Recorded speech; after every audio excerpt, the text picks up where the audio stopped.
আসসালামু আলাইকুম ওরহমতুল্লাহি ওবরকাতুহু। আলহামদুলিল্লাহি রবিল আলমিন ওয়াসসালাতু ওয়াসসালামু আলা খাতিমিল আম্বিয়াই ওয়াল মুরসালিন ওয়া আলিহি ওয়াসহাবিহি আজমাইন। সম্মানিত দর্শক শ্রোতা ভাই এবং বন্ধুগণ, স্বদেশ কিংবা প্রবাস থেকে এই মুহূর্তে যারা আমাদেরকে দেখছেন সকলের প্রতি রইল আন্তরিক অভিনন্দন। নিউজ এস্টেন বিডির মাহে রমজান উপলক্ষে ধারাবাহিক ইসলামিক অনুষ্ঠান আম্মাজান হৃদয়ে রমজান, এই অনুষ্ঠানে আজকে আমরা সম্মানিত আলোচক হিসাবে পেয়েছি হজরত মৌলানা সৈয়দ মোহাম্মদ হেলাল, যার আজকের আলোচনার বিষয় তওবা। আমরা জানি আমাদের জাগতিক জীবনে যতগুলো মানুষ ত্রুটি বিচ্যুতি পাপ পঙ্কিলতার ঊর্ধ্বে নয়, আমাদের জীবনের সবসময় তওবার গুরুত্ব অপরিহার্য। আল্লাহ রসুল সাল্লাল্লাহু আলাইহি ওয়াসাল্লাম তিনি মাসুম বেগুনাহ হওয়ার পরেও দৈনিক 70-এর অধিকবার তিনি তওবা ইস্তেগফার করতেন। আর যখন মুসলমানদের বিজয় আসে, মানুষ যখন বিজয়ের দ্বার প্রান্তে যায় অথবা কোনো ধরনের বিপদগ্রস্ত হয়, সর্বাবস্থায় যেন তওবা মানুষকে নিষ্কলুষ করে তোলে। সেজন্য ইজা জা রাসূলুল্লাহি ওয়াল ফাত ওয়া রাআইতান নাসা ইয়াদখুলুনা ফি দীনিল্লাহি আফওয়াজা ফাসাব্বিহ বিহামদি রাব্বিকা ওয়াস্তাগফির ইন্নাহু কানা তাওয়াবা। যে আল্লাহ রাব্বুল আলামিন কোরআনুল কারীমের মধ্য দিয়ে কোরআনুল কারীমে আমাদেরকে তওবার নির্দেশনা দিয়েছেন। আজকে হযরত মাওলানা সৈয়দ মোহাম্মদ হেলাল তার আলোচনার বিষয় তওবা সম্পর্কে আলোচনা করবেন। আমি সরাসরি মুহতারামের কাছে আপনাদেরকে নিয়ে। হ্যালো বন্ধুরা, প্রিমিয়াম ব্র্যান্ড আমাজন।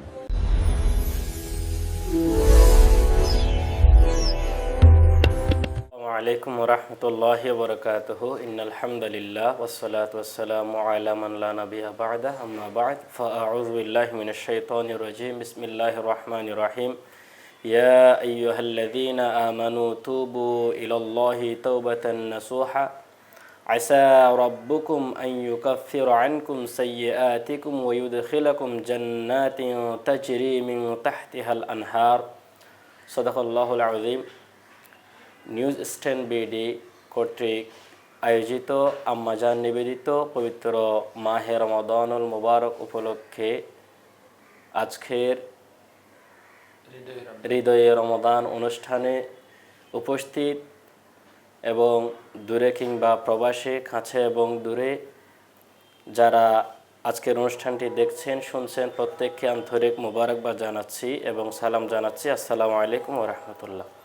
আল্লাহ সুবহানাহু ওয়া তাআলার দরবারে শুকরিয়া জানাচ্ছি যে মহান রব আমাদেরকে হেদায়েতের নিয়ামত দিয়ে, সুস্থতার নিয়ামত দিয়ে পবিত্র রমাদানুল মুবারকে আমাদেরকে উপস্থিত করেছেন। যে মহান রব, সেই মহান রব্বে কারিমের দরবারে তারই শিখানো ভাষায় বলছে আলহামদুলিল্লাহ। লাখো কোটি দুরূদ পেশ করছে মানবতার মুক্তির দিশারি সরকারে দু জাহান নবিয়ুনা মুহাম্মদুর রাসূলুল্লাহ সাল্লাল্লাহু আলাইহি ওয়াসাল্লামের প্রতি মাগফিরাত কামনা করছি। আব্বাজান সাইয়েদানা আদম আলাইহিস সালাম থেকে নিয়ে আজ পর্যন্ত যত মুমিন মুমিনাত কবরের মধ্যে শায়িত আছে, তাদের সকলের আরওয়াহের আল্লাহ তাবারক ওয়া তাআলা তার গফুর এবং গফফার নামের বরকতে তাদের সকলকে ক্ষমা করে দিয়ে জান্নাতুল ফিরদাউসের আলা মাকান দান করুক। আমরা সকলে বলি আমিন। সুপ্রিয় হাদিন, সংক্ষিপ্ত সময়ে আমি একটি বিষয় নির্ধারণ করেছি, যদিও বা বিষয়টি লম্বা। আমরা 20-25 মিনিটের ভিতরে আলোচনার মূল থিমস ইনশাআল্লাহ আলোচনা করে ফেলব। আল্লাহ সুবহানাহু ওয়া তাআলা যদি তৌফিক দান করেন, আমি সূরা তাহরিমের 8 নম্বর আয়াত তিলাওয়াত করেছি। ওই আয়াতকে সামনে রেখে তওবার উপরে কিছু নসিহা পেশ করে আমি আমার আলোচনার ইতি টানবো। ওয়া মা তৌফিকি ইল্লা বিল্লাহ। সুপ্রিয় হাদিরিন, আমি যে আয়াত তিলাওয়াত করেছি ওই আয়াতের সংক্ষিপ্ত সরল অনুবাদটি আমি প্রথমে বলছি। ইয়া আইয়ুহাল্লাযীনা আমানু, হে ইমানদারগণ, হে বিশ্বাসীগণ, তুবু ইলাল্লাহি তাওবাতান নাসুহা, তুবু তোমরা তওবা করো, ফিরে আসো, অনুশোচনা করো, ইলাল্লাহ আল্লাহর দিকে, আল্লাহর প্রতি, তাওবাতান নাসুহা একনিষ্ঠ তওবা, একনিষ্ঠভাবে ফিরে আসা। আসা রাব্বুকুম আন ইউকাফিরা আনকুম সাইয়্যাতিকুম ওয়া ইউদখিলাকুম জান্নাতিন তাজরি মিন তাহতিহাল আনহার। আল্লাহ তাআলা বলছেন, আশা করা যায় তোমাদের প্রতিপালক তোমাদের পাপসমূহ মোচন করবেন এবং তোমাদেরকে এমন জান্নাতে প্রবেশ করাবেন যার নিচ দিয়ে রয়েছে, যার তলদেশে প্রবাহিত রয়েছে নহরসমূহ। এ হচ্ছে সরল অনুবাদ। সুপ্রিয় হাদিরিন, আল্লাহ তাআলার কথায় তওবা শব্দের অর্থ হচ্ছে ফিরে আসা তথা আর রুজুউ ইলাল্লাহ, আল্লাহর দিকে ফিরে আসা তথা প্রত্যাবর্তন করা। মুমিন জীবনে তওবা এর গুরুত্ব অপরিসীম, কারণ মানুষ ভুল করে, মানুষের ভুল হয়ে যায়। এই ভুলের উপরে যদি আমরা থেকেই থাকি তাইলে আমরা হয়ে যাব ক্ষতিগ্রস্তদের অন্তর্ভুক্ত। আর ভুল হয়ে যাওয়ার পরে যদি কি আমরা অনুশোচনা করে আল্লাহর দিকে ফিরে আসি তাইলে আমরা সফল মুমিনদের কাতারেই পৌঁছে যাব। সুপ্রিয় হাদিরিন, বলছিলাম তওবাহ এর কথা। তওবা শব্দের অর্থ হচ্ছে অনুশোচনা করা, ফিরে আসা, প্রত্যাবর্তন করা। কার দিকে? আল্লাহর দিকে ফিরে আসা।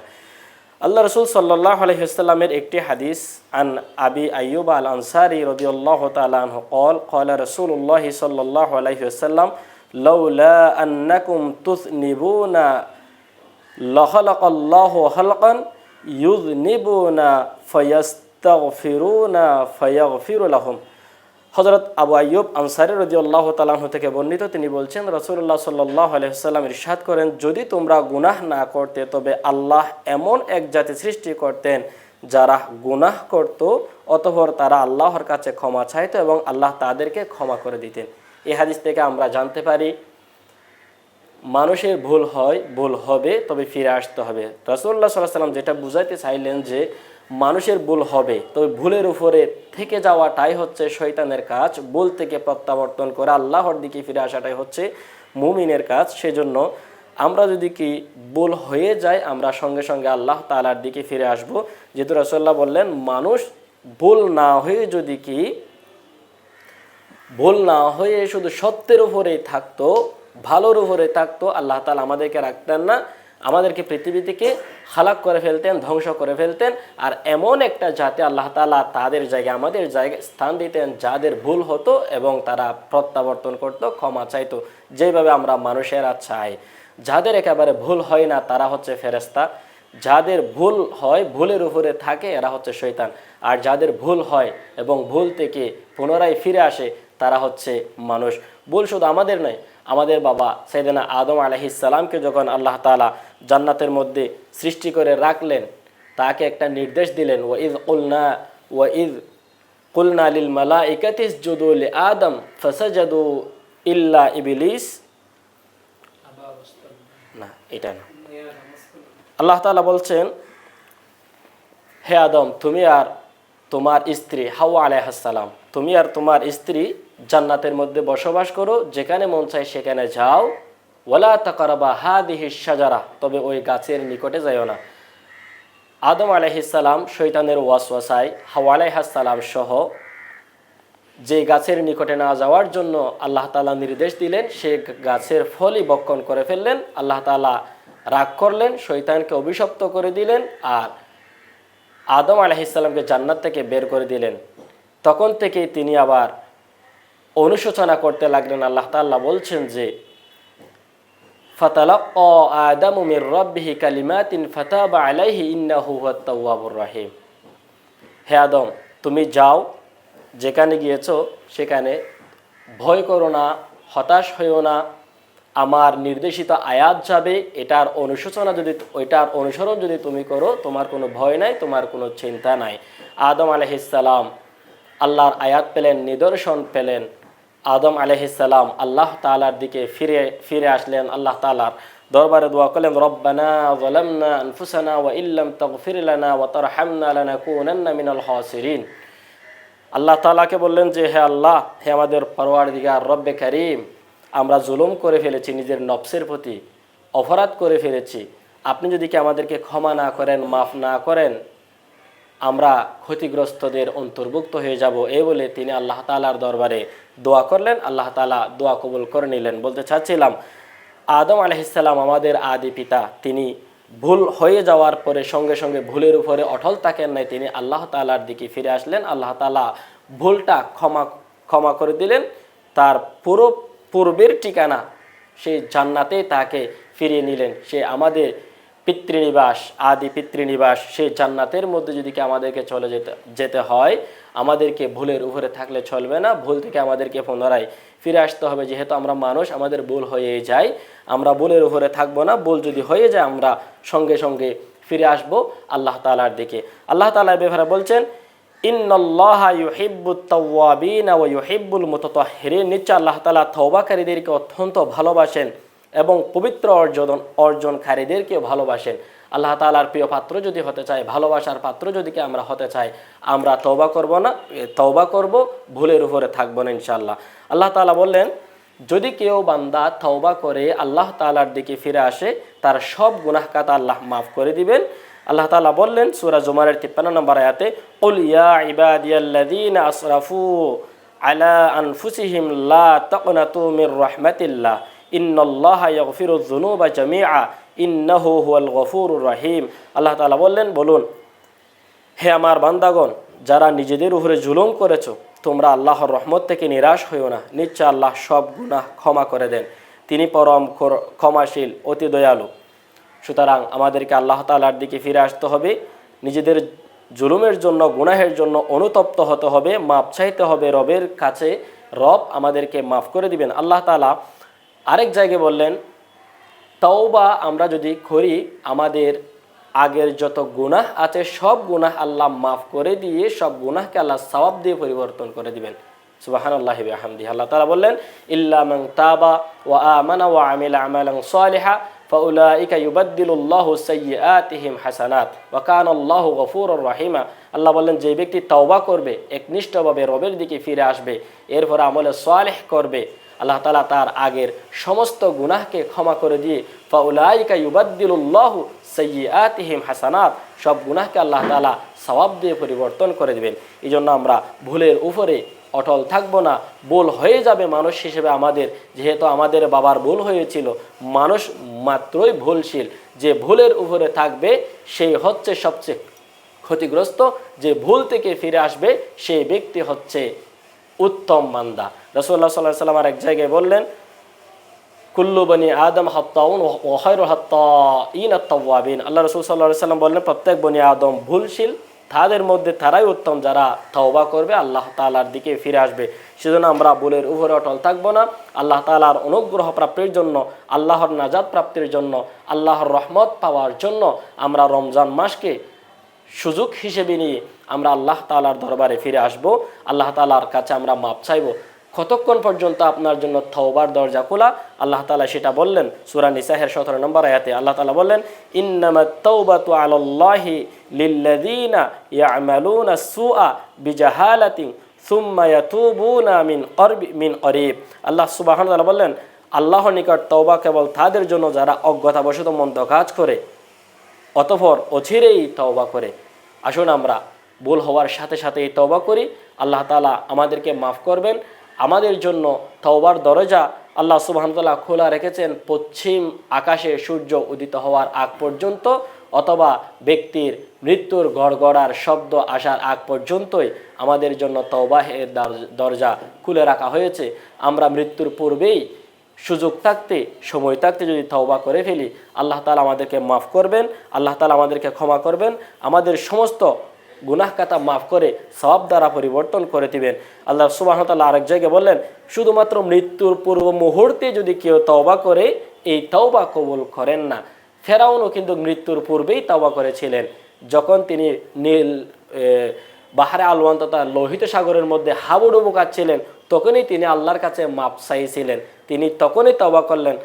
আল্লাহ তাআলা বলেন, আল-আন, এখন এই মুহূর্তে আর তওবা কবুল হবে না। সেজন্য আমরা মৃত্যুর পূর্ব মুহূর্ত আসার আগেই যখন তওবাহ এর দরজা খোলা থাকে তখনই তো তওবা করব। আল্লাহ তাআলা বললেন, ওয়ালাইসাতিত তাওবাতু লিল্লাযীনা ইয়া'মালুনা আস-সাইয়্যাতি হাত্তা ইযা হাদারা আহাদুহুমুল মাউত। তওবা তাদের জন্য নয় যারা সারা জীবন গুনাহ করতে থাকে, অবশেষে মৃত্যুর সময় এসে যখন বলে এখন আমি তওবা করছি। এই জন্য আমরা মৃত্যুর পূর্বে সময় থাকতে, সুযোগ থাকতে আমরা তওবা করব, আল্লাহ তাআলার দিকে ফিরে আসব, আল্লাহ তাআলার কাছে মাপ চাইব, অনুশোচনা করব। সুপ্রিয় হাজিরিন, আমরা সফল মানুষ যদি হতে চাই, প্রকৃত সফলতা যদি আমরা অর্জন করতে চাই, আমাদের তওবাহ এর কোনো বিকল্প নেই। আল্লাহ তাআলা বললেন, ওয়াতুবু ইলাল্লাহি জামিআন আইয়ুহাল মুমিনুন লাআল্লাকুম তুফলিহুন। হে মুমিনগণ, তোমরা সবাই আল্লাহর দিকে তওবা করো, ফিরে আসো, যাতে তোমরা সফল হতে পারো। আমরা প্রকৃত যদি সফলতা পেতে চাই, তওবা করে আল্লাহ তাআলার দিকে ফিরে আসার কোনো বিকল্প নাই। আসুন আমরা তওবা করি, তওবা করলে অলাপ নাই, তওবা করলে ক্ষতি নাই, তওবা করলে মূলত লাভে আছে, তওবা করলে মূলত আল্লাহ তাআলার রহমত, নাজাত, মাগফিরাত সব পাওয়া যায়। সেজন্য আমরা তওবা করে আল্লাহ তাআলার দিকে ফিরে আসি। রাসূলুল্লাহ সাল্লাল্লাহু আলাইহি সাল্লাম বললেন, বান্দারা যদি কি তওবা করে আল্লাহ তাআলার দিকে ফিরে আসে, আল্লাহ তাআলা কত যে ভালোবাসেন, কত যে খুশি হন, সেটা বলতে গিয়ে তিনি একটি হাদিস বলেছেন। রাসূলুল্লাহ বললেন, এক ব্যক্তি সফর করার জন্য মরুভূমির দিকে রওনা দিল, তার সঙ্গে উট ছিল, উটের মধ্যে তার খাবার, রসদপত্র, পানীয় সব ছিল। তিনি সফর করতে করতে মরুভূমির মাঝপথে চলে গেলেন। সেখানে যাওয়ার পরে তিনি একটু বিশ্রাম নিলেন একটা গাছের নিকটে। ঘুম থেকে বিশ্রাম থেকে উঠে তিনি দেখলেন যে তার সেই রসদপত্র সহ, খাবার পানীয় সহ যে উটটি ছিল সেটা নাই, কোথাও উধাও হয়ে গেছে। তিনি বুঝতে পারলেন এখন আমার মৃত্যুবরণ করা ছাড়া কোনো উপায় নাই, কারণ আমি যেই দিক দিয়ে এসেছি সেই দিকে পুনরায় ফিরে যাওয়ার কোনো সুযোগ নাই। যেই দিকে যাওয়ার জন্য আমি রওনা দিয়েছি সেখানেও খালি পায়ে হেঁটে যাওয়ার কোনো সুযোগ নাই আমার সেই উট ছাড়া, সেই বাহন ছাড়া। তিনি পুনরায় মৃত্যুর জন্য প্রস্তুতি নিয়ে সেখানে বসে পড়লেন, আবার একটু বিশ্রাম নিলেন। বিশ্রাম থেকে উঠে দেখে তার হারানো সেই উট আবার তার সামনে দাঁড়িয়ে আছে। তিনি খুশিতে আত্মহারা হয়ে আল্লাহর দিকে বললেন, আল্লাহ তুমি আমার গোলাম, আমি তোমার রব। অর্থাৎ সে খুশিতে কি বলছে সে নিজেও জানে না। আল্লাহ রসুল বললেন, ওই বান্দা তার হারানো উটটি ফিরে পেয়ে যতই না বেশি খুশি হয়েছে, তার চেয়েও বেশি খুশি হয় কোনো বান্দা যদি কি অপরাধ হয়ে যাওয়ার পরে, ভুল করার পরে তার রবের দিকে ফিরে আসে, সেই বান্দার প্রতি আল্লাহ তাআলা তার চাইতেও বেশি খুশি হয়। সেজন্য আসুন আমরা ভুল যখন হয়ে যায় একনিষ্ঠভাবে আমরা আল্লাহ তাআলার কাছে তওবা করি, প্রত্যাবর্তন করি, ফিরে আসি। আল্লাহ তাআলা আমাদেরকে মাফ করবেন। তওবার আমরা কিভাবে করব? প্রথমে আমরা অনুশোচনা করব, যে ভুলটা হয়েছে আমাদের, সে ভুলটার জন্য আমরা অনুতপ্ত হব, সে ভুল আর জিন্দেগিতেও না করার জন্য আমরা সিদ্ধান্ত নিব। কোনো মানুষের হক, কোনো অপরের হক যদি আমরা নষ্ট করে থাকি, সে হকটা আমরা ফিরিয়ে দিব, বরঞ্চ তার কাছ থেকেও ক্ষমা চাইব। আর আগামীতে যেন আমাদের ভুল না হয়, আল্লাহ তাআলার কাছে আমরা তৌফিক কামনা করব। এভাবে যদি কি আমরা তওবা করতে পারি, অনুশোচনা করতে পারি, আল্লাহর কাছে মাপ চাইতে পারি, আল্লাহ তাআলা আমাদেরকে মাফ করবেন, ক্ষমা করবেন। আমরা ইস্তেগফার করব, ভুল থেকে ফিরে এসে আল্লাহর কাছে মাপ চাইবো, আস্তাগফিরুল্লাহ, আল্লাহ তুমি আমাদেরকে মাফ করে দাও। শুদ্ধভাবে বলবো, যেন আস্তাগফিরুল্লাহ বলতে গিয়ে আস্তাগফিরুল্লাহ না বলি। আস্তাগফিরুল্লাহ যদি আমরা বলে ফেলি, হয়ে যাবে আল্লাহ তুমি আমাকে কাফের বানাই দাও, অস্বীকারী বানাই দাও। সেজন্য আমরা একটু সঠিকভাবে, শুদ্ধভাবে বলবো, আস্তাগফিরুল্লাহ, তুমি আল্লাহ আমাদেরকে মাফ করে দাও। যদি আমরা আল্লাহর কাছে মাপ চাইতে পারি, ক্ষমা চাইতে পারি, শুদ্ধভাবে আন্তরিকভাবে অনুশোচনা করতে পারি, পবিত্র রমজানে আল্লাহ তাআলা অসংখ্য বান্দাকে মাফ করবেন। যত মানুষকে ক্ষমা করবেন অন্য কোনো মাসে করা হবে না। এই রমজানকে আমরা কাজে লাগিয়ে অনুশোচনা করে আল্লাহর দিকে আমরা ফিরে এসে আল্লাহর দিকে আমরা প্রত্যাবর্তন করে প্রকৃত অনুশোচনাকারী বান্দা হয়ে সফল মানুষ হওয়ার তৌফিক আল্লাহ তাআলা আমাদেরকে দান করুক।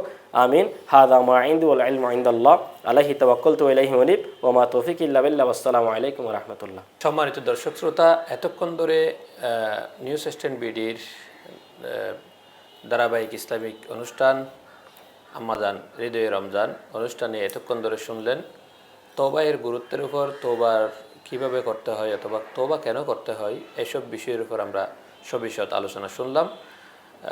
আরেকটা বিষয় সেটা সেই সাথে যোগ করি, সেটা হচ্ছে তওবাতুন নসুহা।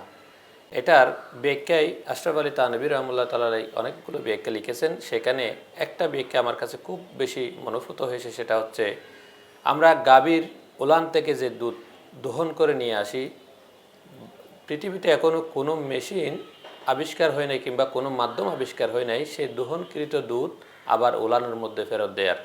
আশরাফ আলী থানভী রহমাতুল্লাহ তাআলা বলেছেন যে তওবাতুন নসুহা অর্থাৎ একনিষ্ঠ তওবা হবে এমনটাই যে গাভীর উলান থেকে দহনকৃত দুধ যেমন ফেরত দেওয়া সম্ভব নয়, আমরা এমনই তওবা করব যেন ওই গুনাহের মধ্যে আবার ফেরত না যাই। আল্লাহ রাব্বুল আলামিন আমাদের সকলকে সঠিকভাবে বুঝার এবং আমল করার তৌফিক দান করুক। আমিন। ওয়া আখিরু দাওয়ানা আনিল হামদুলিল্লাহি রাব্বিল আলামিন।